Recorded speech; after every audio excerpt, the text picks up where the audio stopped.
Hey everybody, what's going on? Um, see Bobby's kind of in the background over there. Oh, there he is. I started live 5 minutes ago to people in the chat. How's it going, Cheese? Hey, what's going on? How's it going, man? So all kinds of news Yep. came in, and so we might as well go over it. So Embiid is out for Philly. Simmons is out for Brooklyn. And that obviously just puts a whole bunch of guys up near the front of the list. I don't think Simmons being out is very, very big of a deal. I think that the Van Vliet news is much more important. Okay. So he's out. The other thing, I think, are we still waiting on Morant? Yeah, Morant and Bane. Okay. So what happened? So what is? I didn't see anything big pop from after Toronto news. So I think that the number one values on the slate are Boucher right now projected and Barnes. Oh, okay. I have to update them right then, I suppose. Yeah, okay. And Siakam. I think they might be. Well, hold on, let me just double check. No, Melton, Maxey, Boucher, Harden, and Barnes. I have pretty high. Why does Boucher get the boost with Van Vliet out? Assuming that he'll get more minutes because the real point guard is Barnes, but you don't know what they're going to do. So if they end up, because they can use Barnes, but Barnes is a point guard anyway. He just plays point forward. So, and Siakam and Trent are both capable of bringing the ball up. So whether it's Koloko, even if Koloko plays, I think Boucher gets the majority of the minutes, the extra minutes. So maybe you bump him up to 26 or 27 minutes. And in that time, Boucher becomes a really good play. The problem is you've also got Precious to deal with. But Boucher is going to look like a really good play from a point per dollar standpoint. He's 4,100. Well, that's interesting. I'm going to I'll update him a little bit. I guess some sites are still updating because I have Boucher with barely like 17 minutes in projection right now. Yeah, they haven't updated, I don't think, yet. Because I have Koloko with 21. Well, that's interesting. I mean, but it would be a reach to assume that, considering we've had big men out for them before. I don't think Koloko's played more than 12 minutes in a game. No, I know. I'm just looking, and then I have Delonte Blanton with 17 minutes. It's either going to be Banton or Flynn would be the ones, but it's really going to be impossible to know without knowing their starting lineup. Okay. So that's the problem. And the other problem is like it's really hard not to want to play. So like last time Maxey hit 1 million threes and everything. I think Maxey's like he'll be. I'm not playing that many lineups, but he'll be in every one of them. Really? Okay. It's a question. You like him more than Melton? No, they're both going to be in every one of my lineups. Oh, there you go. Okay, there you go. Okay. Yeah, it's just a question of whether you play Harden as well. And I don't see why they would do anything different, considering the last time Embiid was out, they won by 20 plus points in Toronto. I don't see why they would all of a sudden start Harrell, but they might. And if Harrell starts, then I love him. If he doesn't, I don't. So it's going to be a little bit of waiting. Thankfully, they're giving us the news early, but they're not giving us we don't have the starting lineup, so it's really hard to know what they're going to do. But if either Malachi Flynn or Banton start, they're going to pop projection-wise like crazy.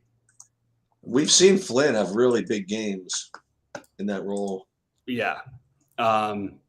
There's so many good players tonight. There's so many good plays.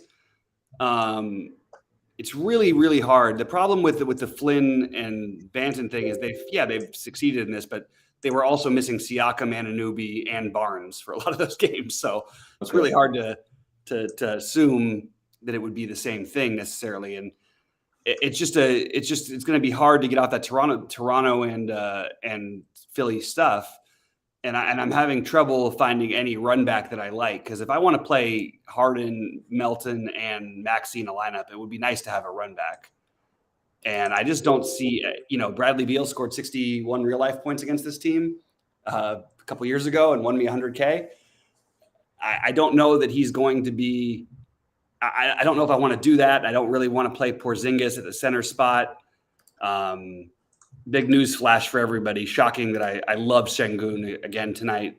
I did, but is he Like he's 5,200, and all he does is put up 30 to 40 every game, basically. They had the blowout, and then the first game of the season where Fernando went nuts, but Fernando's not around anymore. So the only time that he hasn't gotten there is he's only not gotten there one game where he hasn't 6 to 7x and actually 8.5x his price. And I just think he's just an awesome player. And if he ever gets to 30 minutes, like his projection should be 40 fantasy points. He just doesn't play 30 minutes hardly ever. Actually, he hasn't this year. He's just an awesome play though. And there's a lot of awesome plays, so you don't need to play him. Well, that's what I was going to say. Yeah. So it's just Isaiah Stewart was a good play like 8 hours ago. And he still is fine. It's just you've got all of these situations, and I think like games that are stackable. If you want, like there's some nights where we're really wanting for game stacks. Memphis, Utah, the Clippers without John Wall, which is more just Reggie Jackson or Paul George against Houston team that gives up everything. Sacramento and Charlotte is a terrific potential game stack, but feels weird to do over these other guys. Philly, Washington with no Embiid, certainly a game stack. If Indy keeps it close against Brooklyn, which I think they can, another game stack. You know what I mean? And I mean, Miles Turner, Jalen Smith, Halliburton, all those guys are awesome plays. The only one thing is on Brooklyn, I don't think it's a huge move of the needle with Simmons out, but one of these days, Kevin Durant's going to put up like 40 or 50 real life points. Yeah. And Kyrie Irving has been basically right there all the time. It's just, they don't really have anybody else. And maybe we can look at it as your get weird Claxton play. I just wish he wasn't only center eligible on DraftKings. Right. It's really tough because these game stacks. So the problem is because of the Philly stuff, I would say that trying to stack Philly, Washington, but I don't really want anybody from Washington. Sacramento, at low ownership against Charlotte in literally the kind of game you dream about wanting to stack, but a bunch of just weird situations like Oubre, Hayward, DSJ. It's hard to know which one. That's one thing. Plumlee at 4,600 is reasonable. So it's just a really tough slate.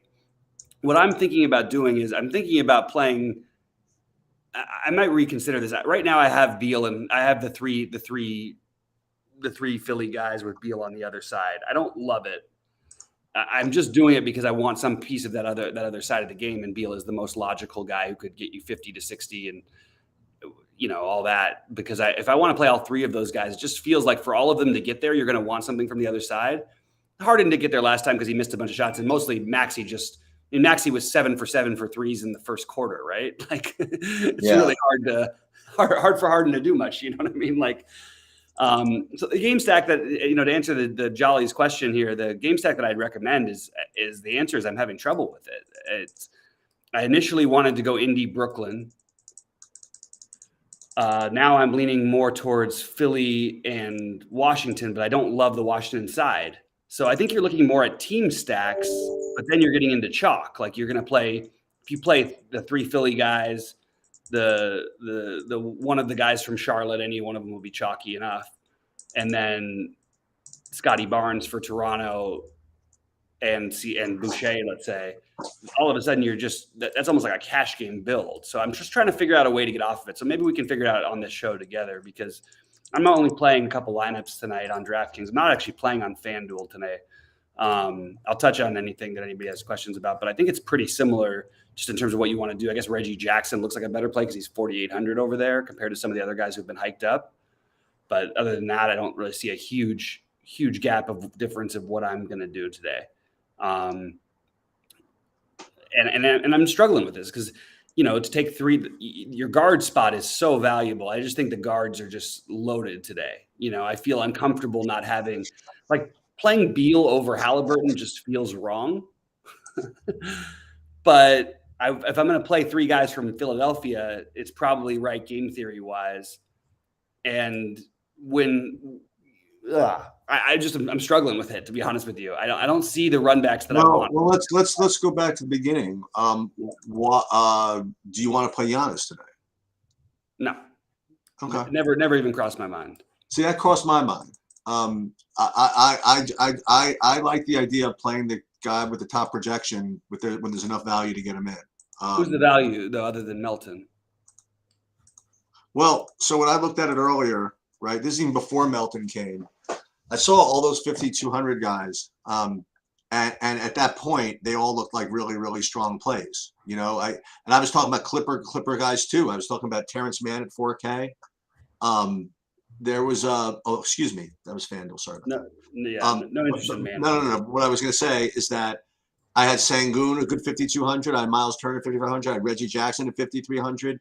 And then I was going to play Isaiah Stewart. This is before all this news came out, right? And then and you could even play Plumlee if you want to drop down to 4,600. You could play Terrence Mann at 4,400. There were guys that you could play, but I think, like you said, and now Melton is even makes that even more likely. The only thing you have to do is fade guys like Maxey, and like to do that. And then the other thing I was thinking of doing was like you said was stacking that Charlotte game. Mm-hmm. But like you said, but then like all this new value came out. I don't know if that's so smart anymore. So I don't know. I'm struggling, but I kind of want to go back to Paul George being a good play. You know, I hope people don't forget that he's a good play. I don't know. Yeah, it's I like George too as well tonight. By the way, for what it's worth, I don't like that he's guard eligible. that's where I'm struggling with him. And, you know, the fact that he's only had one game this season that's even acceptable, and we've really had no Kawhi all year long, is kind of, I'm struggling with it a little bit. It's tricky. It's a tricky. I just don't. I don't even think Giannis is like a lock to be the highest scoring player on the slate, and the fact that he's 21. Lock. I mean, but he also. So I think he has to get 75 for him to be a good play here. Okay. And that's asking, you know, a lot for a guy who is the best player in basketball and still hasn't gotten there in a game that I think will, you know, more times than not is going to blow out. Even in that, I mean, he played, what did he have? He played 28 minutes in a game. He put up 64 in those 28 minutes against Houston, and they blew him out. So okay. I just can't make that play when I find so I've got guys in the 8K range who are going to, some of these guys are going to put up 50s and 60s or 50 pluses. So that means Giannis might even need to get to 80 plus for him to be a profitable play. And that's just really hard to ask from anybody, especially in a game with the largest spread on the slate against a team that plays at a slow pace, terrible defensively. He'll do whatever he wants. He's the best player in basketball, along with Luka right behind him. But, it's just I just can't find the way to spend up, because then I have to, like you said, if I'm fading those guys like Maxey, like, am I going to fade a guy who might 10x his salary at 6K? Yeah, try to fit in and Giannis. It just feels like the wrong strategy. Well, I'm currently with my current builds right now with the new value. I'm currently getting 0 Giannis. I'm just saying. 0 Giannis. Yeah. Yeah. That's what I was saying. Like earlier, I was able to play Giannis with those other guys, but now, like you mentioned, I mean, like all this new, even middle range, and then Durant became a better play. You know what I mean? Like all these guys became better plays. What I'm getting now is like 100% Melton, and like 70% Maxey, and then and 0 Giannis. You know who I'm getting a decent amount of? I guess if you're looking for Simmons guys, benefit from that. I'm getting the old Bobby Faithful, the old Royce O'Neal. I'm getting like 30% off. It's just so weird to try to play Royce O'Neal, a guy with no usage. Right. You know, like there's and he's 4,800. It's not like he's like super cheap. Watanabe, you know, could be an interesting flyer to take in that game. Yeah. But I just, Ben Simmons, as much as he, you know, whatever, I was probably going to play Simmons if he played. I definitely was. This would have been the matchup I think that you really want to use him, but I was playing all kinds of Dennis Smith Jr. earlier today. Yeah, and all this stuff happens, of course, right as we come on. So sorry for not having it all figured out, guys, and telling you which ones to do. It's just we're trying to figure it out as we go here. That's what we've got to try to do, because you know, and I like coming back to that Paul George thing. I think that the idea of delaying on a slate like this, especially like what if and this is a big what if, but what if you end up having no Morant and no Bane in an incredible matchup against one of the fastest paced teams in the NBA? Like, Yeah. then it's like Tyus Jones, basically everybody in the world from that Memphis side of things. Well, Tyus Jones being the main one. Actually, it's really weird to try and find the next one. I don't think it's likely, though, that both those guys sit. My guess is Morant plays tonight. I'm not sure about Bane, who's been unbelievable, by the way. Probably worth noting that he's just been great. And then you get like 50-point every night, Tyrese Halliburton, who I'm overlooking. That just feels wrong. Cade Cunningham is just absolutely tearing things up right now. I wish he was, for this matchup, I wish he was a better 3-point shooter, but I mean, Cunningham's last 3 games, 48, 59, 51, like in a fast-paced game. Boy, I wouldn't mind that, but I don't think I can do it. I just don't, all these guys, there's just a lot of really, really good plays. So trying to figure out the best ones seems like you want to, especially when I'm playing, only one big lineup and everything else, just minimal lineups. It's really hard to find anybody that you could throw anybody's name into Discord and I would probably say that's a good play, like including a guy like Giannis, but it's like a good play that I'm not making. Right. And Charlotte guys, like we've been through this story before. Yep, absolutely. And there's a blowout risk in every game they play. Even if one of them gets to 40, and trying to guess which one is a whole nother story. Which, by the way, Dennis Smith Jr. has not hit 40 fantasy points in a game this season. Is that true? Yep. Gordon Hayward has hit 40 one time this season, and he was 12 of 19 in that game from the floor. So you're talking about scoring reliancy. It's really tough. I mean, and the weird part is like playing. I don't know. I'm just really struggling with it, to be honest with you. Like, it's a really tough slate to try and figure out.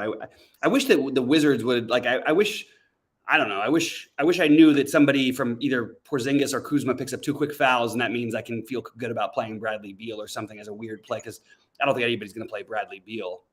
And I just want to try to find a game to marry myself to, and the problem is, if you do that, you're giving up all of this Philly thing, and I think that you need to play 2 players from Philly. I really do. I think that it would be wrong to play less than 2 from Philly, and that should be the guards, or you could throw Tobias Harris into the mix as sort of a filler piece. Right. But honestly, I like Jalen Smith better than I like him, probably. At the same price, same position, all that stuff. So really, really, really tough play slate tonight. Like you said, we still don't know about the Toronto stuff. Yep. We don't know. We haven't, as far as I remember, I don't think Van Vliet's missed a game this season. And we don't know what they're going to do, because you sort of have bigs with Atlanta. You sort of have 2 bigs on the court a lot of the time. So you'd think that Precious and Boucher would get the more minutes, and maybe, and I guess Koloko too, and it wouldn't necessarily go to one of the guards. But if for some reason they decide to start Flynn or Banton at 3K, it's going to be hard to ignore that. Yeah. So it's just a matter of, trying to figure it out as we go. So I'm currently going to play probably 3 Sixers, probably the 3 guards, and that feels weird, but I like the pace matchup for them. I actually think the over in that game is, I don't want to say it's a lock because there's blowouts and all kinds of things, but I just feel like without Embiid, that over is just going to crush like so much of the time here. It's going to be played at a much faster pace, with the ball always in Maxey, Harden, or Melton's hands, even though Harden plays slower in general. But I don't know, man. It's like what we saw with Philly the other day when we had the situation without Embiid. Like, they were flying up and down the court, but I mean, Harden couldn't even get up the court in time by the time Maxey was hitting a 3. Like, he was at half court all those times. These guys all handle the ball. They do enough other things too. Like, in Melton's case, he does. He actually is a pretty underrated rebounder. He gets a ton of steals. He's good. He's going to get you 4 to 6 assists usually here. So he doesn't need to score to get you there, which makes you feel good about it. But I don't know, man. It's tough. It's tough. I want to play all 3 of those guys, and it feels kind of wrong. It's the first game of the night. If it was later in the night, I would just say, oh, easy. I'll just play 3 of them, and then I'll figure out what else opens up later. Right.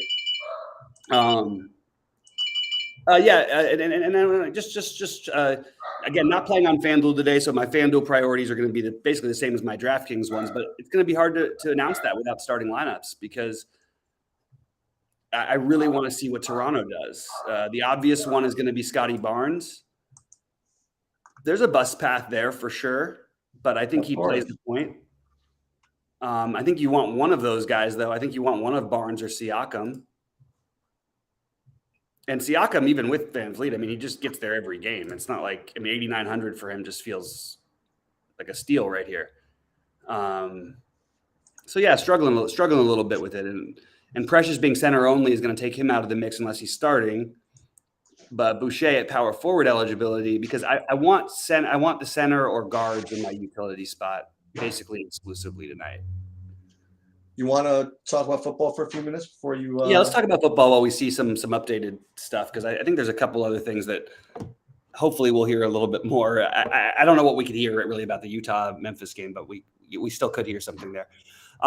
Yeah, the football, I love this game. I love the over, by the way. Maybe I'm biased because this is the one I almost won the Millionaire Maker last year, and we have no Jamar Chase. I feel like this should be a high-scoring fantasy game, and I'll just say currently my main build is leaving 1,200 on the table with Higgins as captain, playing Burrow, Mixon, Boyd, Hunt, and Bryant all over the place, and which maybe that's a little bit too much. I have a 5-1 right now. Maybe I could get a little different with. I'm sorry, Bryant is on Cleveland. Excuse me. A 4-2. But I'm very open to something else. I like the idea of playing Hunt, and he's been sort of like doing nothing lately. I kind of think he's an interesting play as like to try and captain him because he's so cheap, or captaining Boyd. That would be my way of getting a little bit different. What do you got for Yeah, this? so I think Higgins, Boyd, and Mike Thomas are the obvious beneficiaries of the of Chase being out, as well as obviously Hayden Hurst. So I think that all four of those wide receivers should be played quite a bit, as well as Burrow. I agree. I think that Cincinnati is in good position to put up a bunch of points here. They seem to be clicking. Okay, Chase is out. Okay, that's fine. I like Mixon too. I really, really like all kinds of 4-1s and 5-1s and stuff like that with Cincinnati. On the Cleveland side, I like Cooper as kind of my main guy, I think. And then obviously you have to probably play Brissett in some lineups. And I have Hunt and Chubb equal pretty much. But the idea that Hunt in a game script where Cincinnati is scoring a lot, that maybe Hunt gets a little more looks in the backfield makes pass catching coming out of the backfield. Yeah, that makes sense. And the other guy from Cleveland I'm getting is Donovan Peoples-Jones. And I wish I had something completely off the board for you guys, but I don't. I got a little bit of kickers. I got tiny bit of defenses. Actually, I don't think I have any Bengals defense. I have a few little Browns defenses in there. Maybe the Bengals defense is too expensive. That's why I don't have them. But no like $200 guys. No whatever. A couple of $200 guys showed up in my sheets, but they didn't actually make it to the lineups. I'll refer you guys to those sheets if you want to find out who those guys are. But I don't think you need to go to dumpster dive that badly tonight. Yeah, I don't see any reason. The only player I would consider is Mr. McPherson, because he is an awesome kicker. And here's one guy I have at 200. He's questionable though. Yes, Pharaoh. The once in familiar and famous P. Brown. That's right. Yeah, that's it. I love it. I had him too, but he is definitely questionable, which has me leaning. If he's out, like I think Harrison Bryant is a tremendous play. Oh, that's interesting for Cleveland. And I don't think you need to play Brissett. I think the best play is. Wait. Harrison Bryant, I already have like 23% of. Yeah, so even without him, even with the questionable, yeah, I mean but then he becomes like the only for a team that uses 3 tight ends, Right. and Njoku, their main one, is gone. Right. Harrison Bryant could get a ton of work here, if Pharaoh Brown is in fact out as well. But if Pharaoh Brown is in, I'm on board. Like, you know what I mean? Let's play the 200 guy and do whatever we want elsewhere. But I think that, I mean, Mixon looks like a great play. We know Cleveland can't stop nobody. Cleveland hasn't stopped anybody running the ball all season long. There's a guy who has a 17-leg parlay, who I think it was like a couple dollars that he bet. It's for 120,000 tonight, but he has he needs 63.5 yards for Mixon tonight. He's letting it ride. You think all that's true? Oh, it is true. I saw the ticket. Okay. It's BR betting. It's pretty. That's where you see that. You know, they post all those ones. It's kind of funny. I'll get back to basketball in a minute, guys. But just to answer one quick basketball question: Porzingis with Embiid out is really irrelevant. Porzingis is a better play if Embiid's in my opinion, because Embiid doesn't like to come away from the basket on defense, and that means Porzingis open threes. So I don't think it says that. We probably went over this, but it says that Koloko gets the start. He probably does, which makes him. No, I have that from Twitter. Yeah, he probably does, but they've done this before with him, and he played 17 minutes in one game, and 19 in another, I guess. But nothing that I would want to get on board with using up one of the center utility spots, because Precious and Boucher are going to play the minutes, you know. Right. It's like a starter by name only. You know what I mean? It's like like what the Lakers were doing with Dwight Howard, or what they used to do with JaVale McGee, you know. Right. It's like that kind of. Did JaVale McGee finally retire or not yet? No, he's playing. He's starting still for Dallas. Phoenix? Dallas. Okay. Yeah, this NBA slate is really, really, really. Whoa, what just happened here? Why is Anthony Gill starting? Oh, so they moved Avdia to the bench, and they're starting Anthony Gill at 3K. I don't want to play Anthony. Isn't that the guy that you're not supposed to play? Yep. Okay. I just was surprised to see it. Okay. Especially in the first game. So Dunbar is making a really good point, actually, by the way, about Hunt. I've heard a little of that from other people about the trade deadline thing, that they might not want to get him hurt. Yeah, I think that's fair. I also think the ownership on him is going to be low. Yeah, absolutely. And you could throw out the records. These teams care about playing each other. Everything's off. Remember when you were winning the million? You sent me that early screenshot a couple years ago. It was another one of these shootout games. It was the millionaire round. That was Baker's millionaire day. Right. The scores when these teams play, they play each other seriously. For some reason, it ends up leading to some either really high scoring games or really low scoring. You get like an 80 Cleveland total. is not giving up.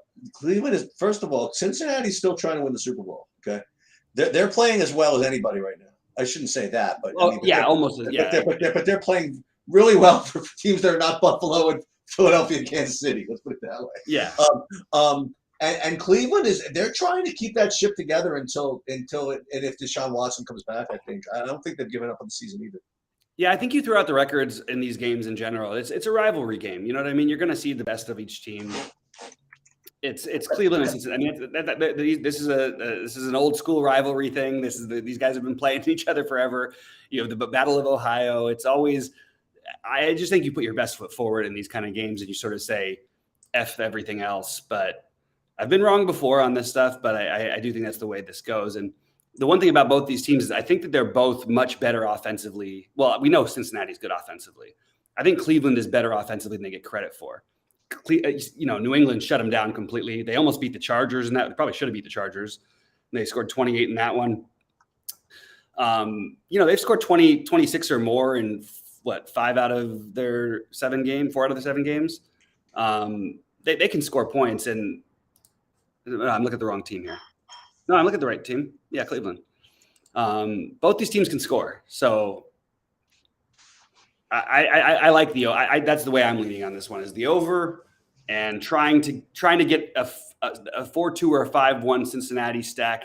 But I kind of like the idea, if you wanted to be contrarian in the large field stuff, to try to go 4-2 for Cleveland. and just play like a Burrow mix-in kind of a thing or something like that. Hope that I don't know. It's really hard to do. Maybe a 3-3 would even be a way of getting off the chalk enough, because it's really hard not to play 4 Cincinnati guys if you try to build a lineup today. Hey, just and again, this is something I want to reiterate. Well, it doesn't really apply tonight, so no one's going to really remember it. But when you're dealing with these showdowns, I think I made a really good point a few weeks ago that hopefully people take to heart. Like, whenever you have a game that has a particular, game script, a particular thing that makes sense, like don't discount the possibility that goes the other way. Like, we talked about this when New England was playing whoever they played a week ago, when they had when they put up all these points, right? And nobody was expecting them to. The thing was, but it was a 40-point total. I made the point that people were playing the slate like it was you nailed that. Total. And nobody played it as if it was a 50-point total. You know what I mean? And Right. and it doesn't make any sense. So when you have like a slate like that, like, for example, like if you get one of these like 55-point totals, like some Kansas City Buffalo game again, whatever it is, like, don't be afraid to put game scripts together that favor the under, because missing the total by 10 points, it's just as likely one way or the other. You know what I mean? So just keep that in mind. But I think tonight is I don't think there's any common approach to this. You know what I mean? I'm sure people could think it's a defensive game. I think some people could think it's an offensive game. So I don't think there's a lot of public bias towards one way or the other here. Yeah. So David, David wasn't here for your earlier discussion, but I think it's worth repeating. David's asking how many 76ers you're getting to per lineup in DK. So I think that it's safe to say that you're probably going to get at least 2. And if you wanted to be contrarian, you could set it to max 1, right? I personally don't like playing 3 if I don't have to. So I'll probably make sure I play. I would say make sure. That's one thing I did with my builds. I actually put max 2 for any team, just because it's like a big swing. But if you really want to get contrarian, you can play max 1 Philly. I mean, you're asking for it, but that is something you could do. Yeah, not something I'm willing to do, but I hear you. Right.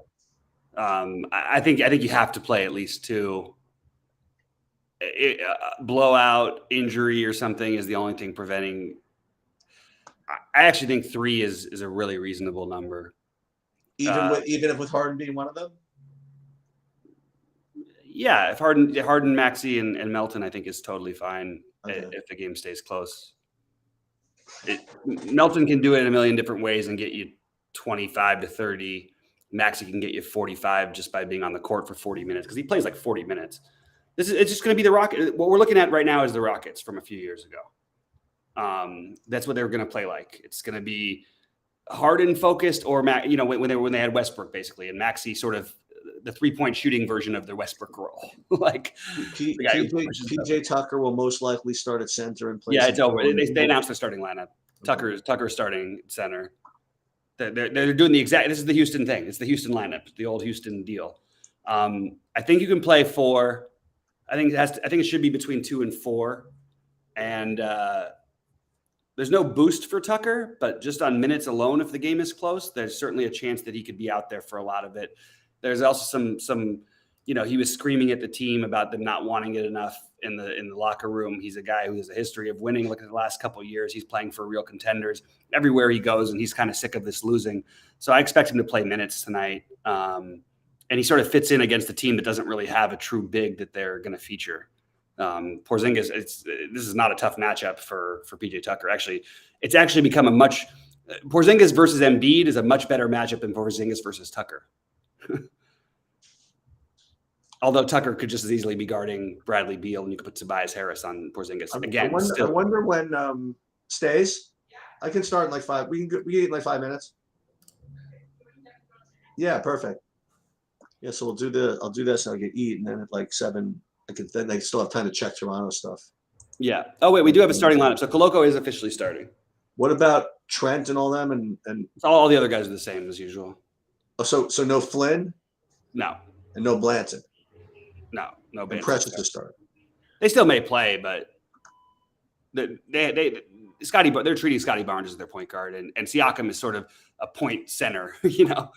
And Boucher is not starting. Yeah, I just feel the Bobby Portis thing is, look, if what's his name is out, if Brook Lopez is out, yeah, you're playing Bobby Portis, fine. I don't really see the reason to play Bobby Portis if he's not out. I guess you can say the blowout run, but I don't know. And by the way, it's a really good possibility that you might see a game like this would be the one that you see what's his name sitting. But Bobby Portis, you're basically you're paying $1,300 more for a similar situation as Boucher. And Bobby Portis is a great rebounder. That's the only difference, really, I guess. But yeah, it's fine. I mean, they tend to keep him around that mid-20s range when Lopez plays. And I don't know if I can play him over Sengun. I think it's fine. I'm not going to do it. So that was my answer. I'm gonna have to come and check on some of this Toronto stuff. So I'm actually gonna go now. Okay. I will. All right, I'll throw out a few things. I'll stay on for a minute, but I'm gonna get out of here in a few minutes. So what I would say is the way you're treating it is pick your two of the three in the backcourt, and you can always add in. I don't mind if you want to throw in the Tobias Harris because he's obviously forward eligible, or the long shot Harrell in large field, but that would be a really long shot play.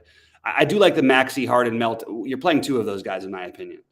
I think you're playing the only other two guys that I feel like are must plays. I think you want to play somebody from Toronto, one of Scotty Barnes or Siakam, or Boucher, or two of them. That's fine, but I would say I'm making sure I'm playing one of them. I think Reggie Jackson or Paul George are really strong. I think that we don't know what's going to happen in the Memphis-Utah situation. All things being equal, if everybody plays, I'm okay with skipping it, but I don't feel great about it. And I would play Ja if Ja's playing as my highest spend up, not playing Giannis tonight.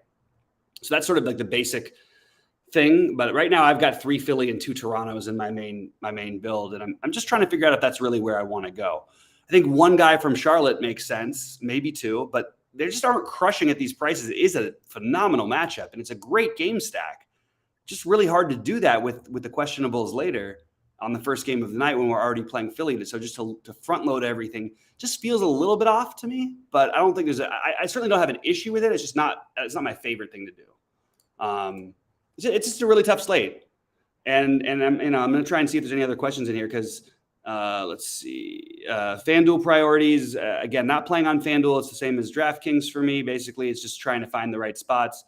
Philly's going to be chalky. There's a good reason for it. There's absolutely 0% chance that some of these guys aren't getting there except for blowout or injury. That's really the truth. There's no way. First of all, Melton's been getting there even with Embiid. So, I don't really know why we wouldn't want to play him here.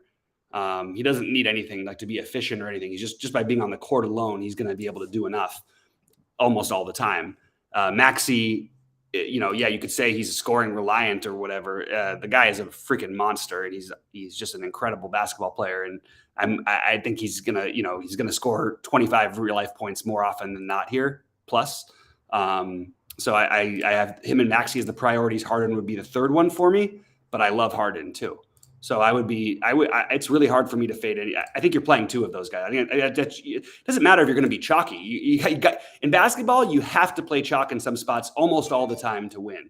You can't just play all 1%ers unless it's a 15-game slate or something like that and expect that that's going to work. You can do it in baseball. You can do it in football. You're not going to do it in basketball and be successful in the long run.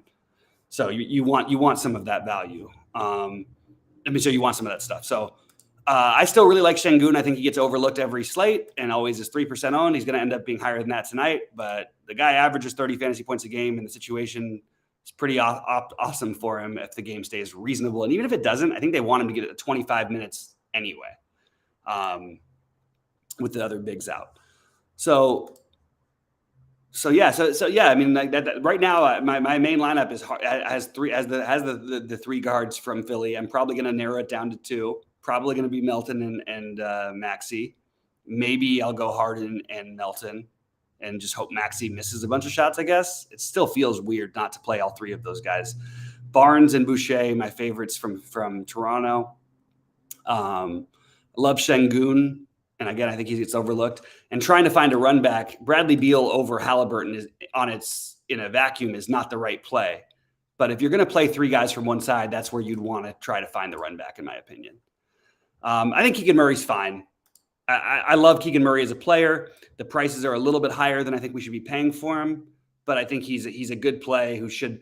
But is he a better play? Like, he's going to average out to 5xing here. There's no special situation other than it's a good matchup, and his projections I think are a little bit overdone today. And Sheets has him a lot lower owned than SaberSim does, but I just have Maxey as I have Murray just as another guy, especially because he's in the first game. There is always that chance that you get that one of Ja or Bane are out, or both, which is unlikely, but it's that little possibility means that Tyus Jones is basically a lock, and you probably want to find something else from that game. And you might even be a guy like Steven Adams who would show up. So it's kind of weird. It's kind of weird without trying to project what will happen later. But I will be in Discord able to answer any questions as the things come up. As of right now, my favorite play from Toronto is Scotty Barnes at 2 of Philadelphia. That's my non-negotiable. Sorry, Scotty Barnes, Siakam, or Boucher, and 2 of Philadelphia. So you're playing 1 Raptor and minimum of 2 Philadelphia. I think you can go 2 and 3, and that's what I'm doing as of right now. Reggie Jackson, fine. Worries me a little bit. I think Paul George is actually somehow going to get overlooked now that all this other stuff has come out. Let me just double check where Paul George's ownership is at. And he's shooting guard eligible. This shooting guard is loaded today. Yeah, I think Reggie Jackson's fine, but I don't think, he's got a wide range of outcomes for a guy who's going to have some ownership. So I would say he's a better play on DraftKings where he's lower owned than he will be on FanDuel. He also his scoring type is better on DraftKings than it is on FanDuel. So that's pretty much all I've got for right now, guys. I'm still trying to figure out what I'm going to do personally. I'm letting you guys know everything that I've got right now, but right now that is what it is, and I've got one Charlotte, 2 minimum Philly, probably 3, 1 minimum Toronto, probably 2, Şengün, and then 1 of Halliburton, Beal, Fox, Sabonis, Cunningham. All of those guys are right in that tier for me. So you can take your shot on which one's going to be low owned, and that could be what wins you the slate. Anyway, guys, I appreciate you. This is a tough slate, so I'll be in Discord answering any questions that pop up. So tag me so I can see it, and good luck to everybody out there. I'm going to go finish building my lineups, and I'll let you guys know what else I'm doing. Morris from the Clippers. That's super fishy. I would say that's. I would go so far as to say that Morris is, even if it works, it's like, what are you doing? Like, why in the world would we be playing Morris? To hope he has a great shooting night and gets to 6x. Plenty of other guys going to 6x at higher prices than him. So I would rather skip the Morris thing. It's fine. It's just not what I'm doing. There's no way I'm doing it. If Zubac was out or something, then maybe I would do it. I would do it then. Anyway, I appreciate you guys. I will talk to you